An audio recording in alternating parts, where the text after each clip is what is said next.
this is a general warm-up for most of the workouts that you're going to be doing on RetroFit. Okay, it can be used as a standalone little session if you want. You've had a tough day, you're feeling tight, you just need to open up. But it's not just about a warm-up. Okay, you'll have junk, tight shoulders, dicky knee, stiff hip, whatever. Okay, spend a little bit more time if you need to on your own particular issues. We've all got them, all right, particularly as we age. They seem to turn up every birthday.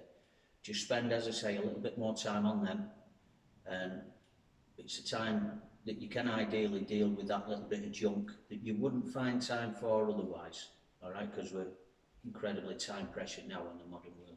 So I'm going to take you through this general warm-up, okay, which will excite your nervous system, open out your joints, and as I said, just help with your junk. Okay, so we're starting from the top, and you're going to take your neck to its end of range, nice and slow. Find out where you are today at this time. Now the rep ranges throughout the whole warm-up are generally between 5 and 10. And if it's like this, it could be each way. So it could be anywhere between 10 and 20 reps in total. Okay. Now I'll show you side on for the next one. Chin forward and down. Assuming there's no pain, head back, look to the ceiling.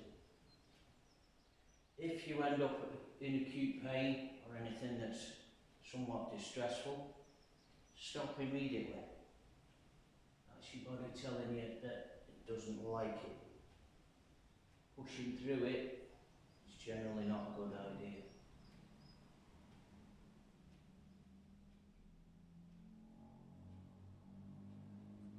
Now ear to shoulder. Shoulders down. What you find is, as you go over to one side, you get a stretch there on the upper traps on the opposite side.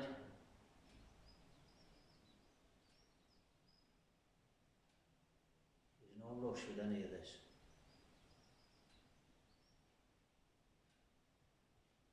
Okay, assuming you've not had any issues with them first three, we'll do a semicircle in the lower half of that circle, like so.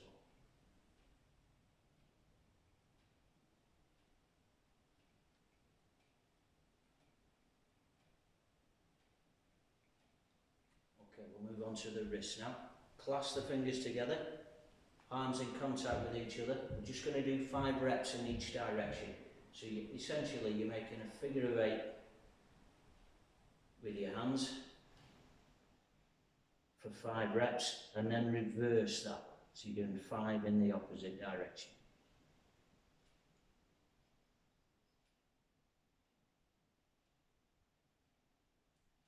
Forearms at 90 degrees to the elbows. From here, you're just rotating your forearms around their own axis. Again, 5 to 10 reps. Now the wrists.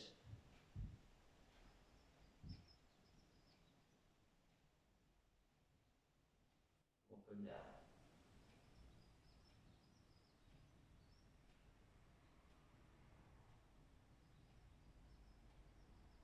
Five to 10 reps each side.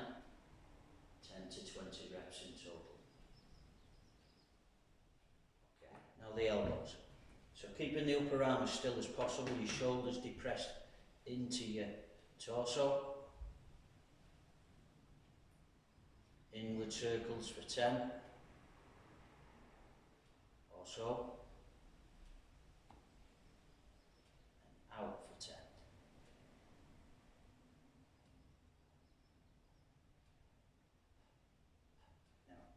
Now it gets interesting. Shoulders, arms straight up, palms facing. The left goes forward, the right goes back, which creates, as you can see, a rotation in the trunk as well. Now if you haven't got the coordination for this one, don't worry about it, just do what you can. As long as you're getting the shoulders moving and releasing your body's own lubrication, synovial fluid in the shoulder joint, and it's doing a job. Okay? Again, 5 to 10 reps each way.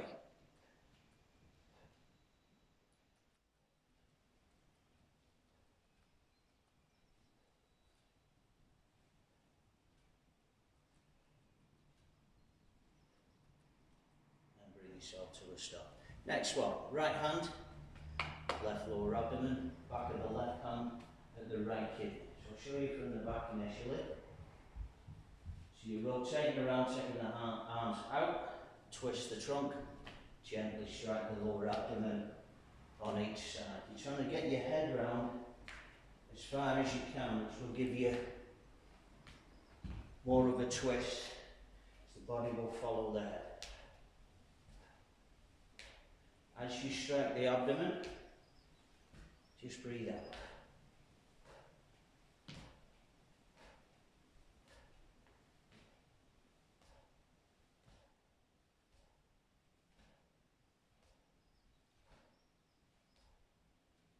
Bring yourself to a stop. Okay. Feet round about shoulder width apart, knees soft, feet are flat. It's big circles with the hips. Get right into the edges of your range. Now if you're doing this in a public gym, try not to catch anyone's gaze, because it'll look a little bit creepy. So again, 5 to 10 reps each way, and as you go through the set, you'll notice that the circles get increasingly larger. Okay? Make sure you go both ways.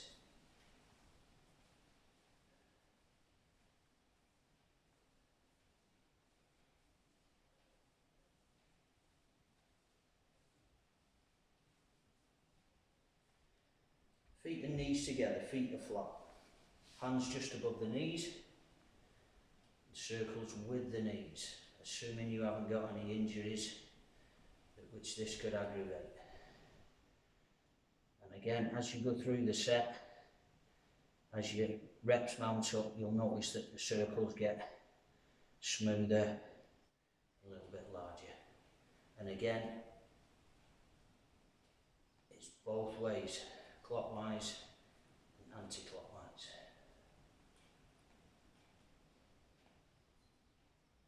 Okay, coming to the floor this time for the swivel hip series.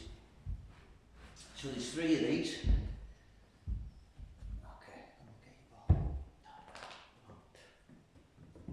so we're starting with the feet and knees together, upper body flat on the floor, and we're dropping the knees out, keeping your feet stacked each side. And just allow your knees to go wherever they want at this moment in time. Now what you might notice is one or both shoulder blades might want to leave the floor. Now do your best to keep it pinned to the floor. And again, it'll be 5 to 10 reps each way. Next in the series, your feet now come to about shoulder width apart, but the premise is the same. You're just dropping out side to side, 5 to 10 reps each side. Now, as I said previously, if you've got areas that need a little bit more attention,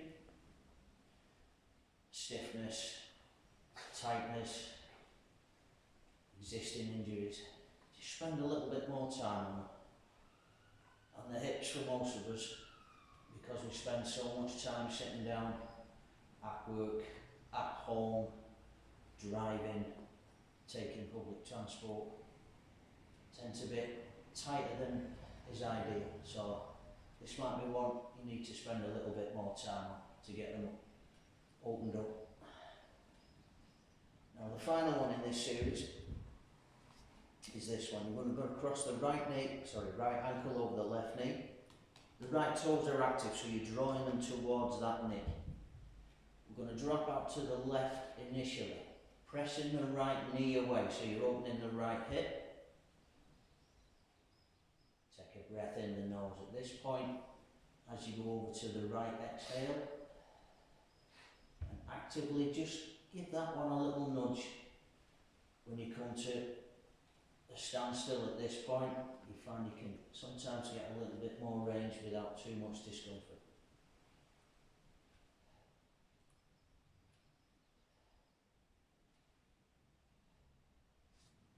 And again, as usual,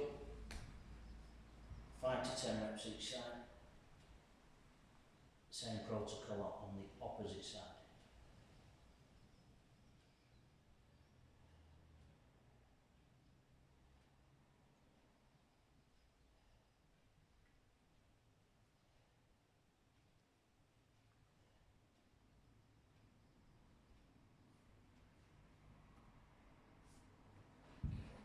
Next one, very subtle this one.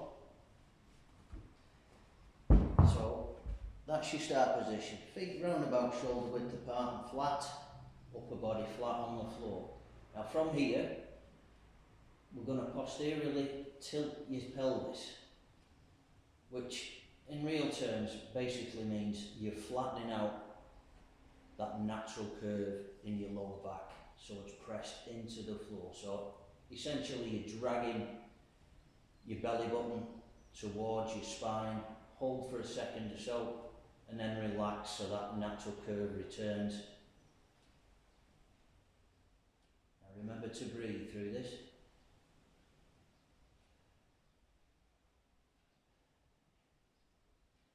Ten reps or so.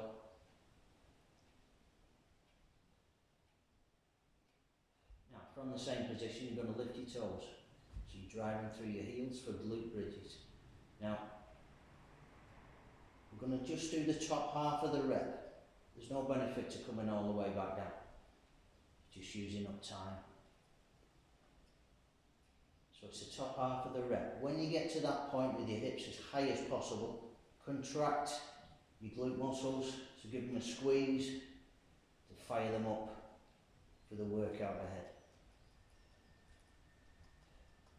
Now, if 10 of them is too easy, you can do singles. So I'm going to start with my right side, so I'm bringing the right foot in, so it's more centralised. But the premise is the same. Drive the hips as high as you can and squeeze the glutes at the top. If you're doing singles, make sure you do an equal amount of reps on the opposite side.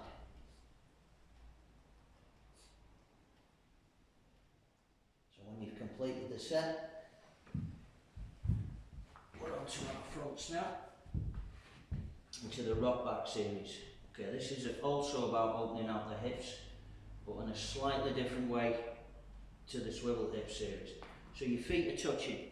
You want a mild stretch in the groin at this point. You're going to sit back. That's relatively pleasant. The front half of the rep is less pleasant. So you're dropping the hips forward, requesting, I'll repeat that word, requesting some new range on each rep. Be respectful of your body, okay? It's not a demand, it's can I please have some more range? Again, 5 to 10 reps.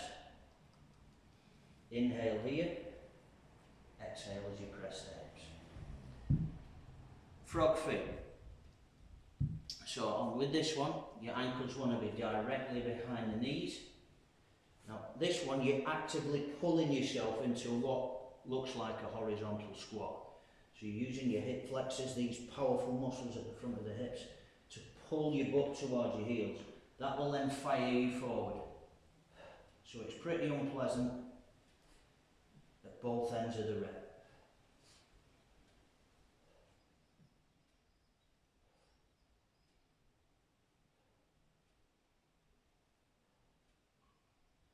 Again, 5 to 10 reps.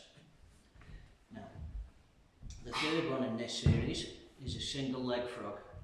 So we're kneeling on the left, the right leg is locked. From here, as we sit onto the left heel, we rotate the right leg around its own axis, so your toes more or less point to the ceiling at this point in the rep. You should be feeling it here in the hamstring. If you're not, just take yourself forward so your start position is further forward, which will give you a greater stretch here if you need it.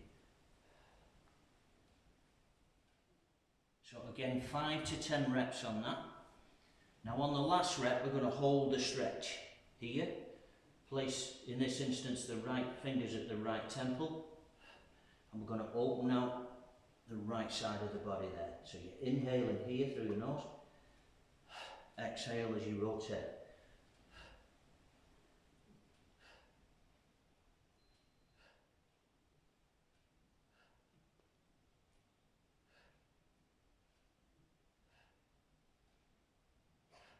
Same on the other side. So you go into your single leg frog, find out where you are with that one, 5 to 10 reps.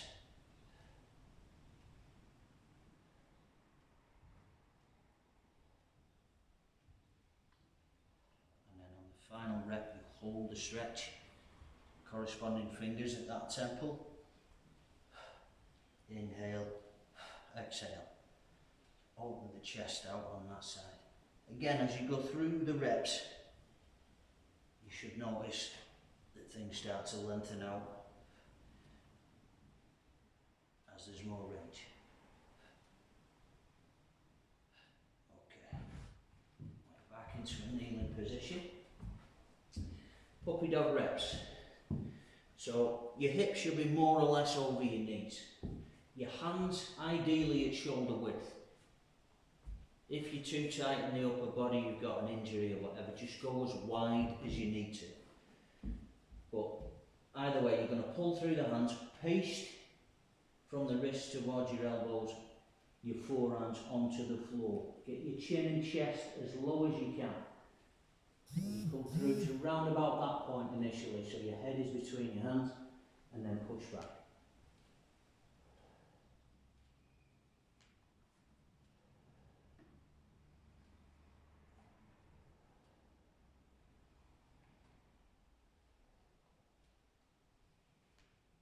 To 10 reps of that one. Now, a progression for this one, if it's there, is you just keep going. This one is called under the fence. So the premise is just the same at the start. Pace the forearms, chin and chest as low as you can. When you get to here, you just keep going. Straighten the arms out, press the hips towards the floor. Sit back, breathe in. Hold. Straighten the arms, exhale.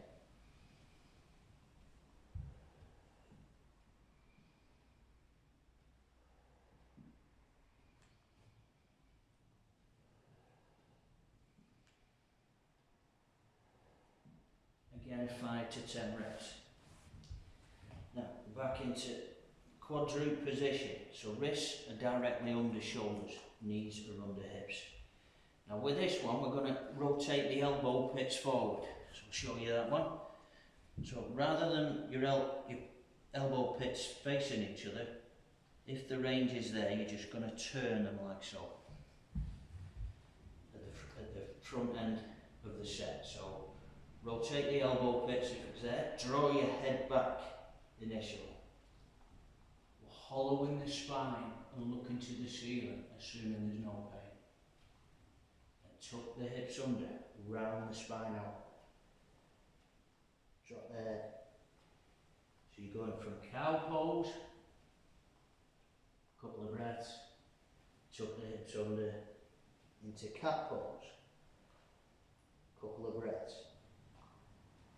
Now, 1 rep of cow, followed by 1 rep of cat, is 1 rep.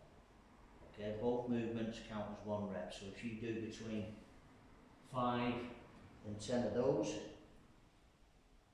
that should get you covered. Now, we're back into another hip opener. This is lizard lunge with something added to it. So we're in a long lunge here. Both feet are as far apart as possible. Front foot is flat, rear knee is off the floor. This arm should be locked. Now from here, we're trying to place that right forearm onto the floor.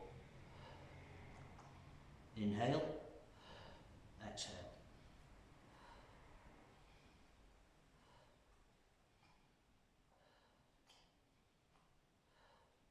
Again, 5 to 10 reps, and make sure you do both sides.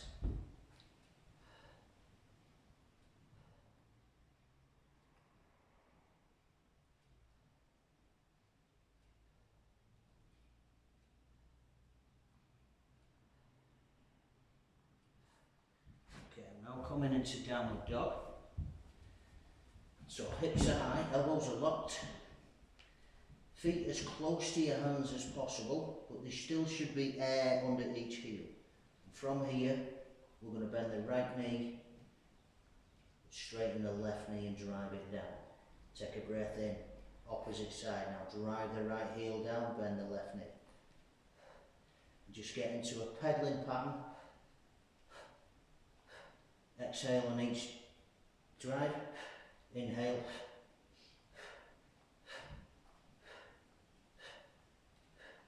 Really get into your Achilles there. You can get quite aggressive with it.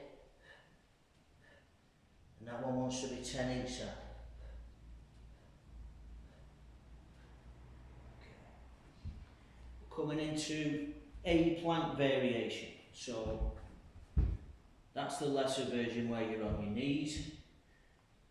The abs are tight. Your head is in line with your spine. Okay. The full version is a standard plank. But from here, keeping your head drawn back, you're dropping the chest through and pulling the shoulder blades apart.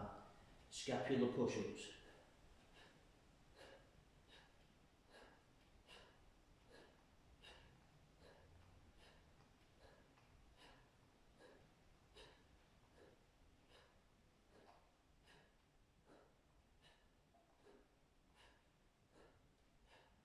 At least 10 of those, and your final one, just to get your core temperature up a bit, possibly release a little bit of sweat and get you slightly breathless, so you're completely ready for your workout. Mountain climbers. At least 10 each side.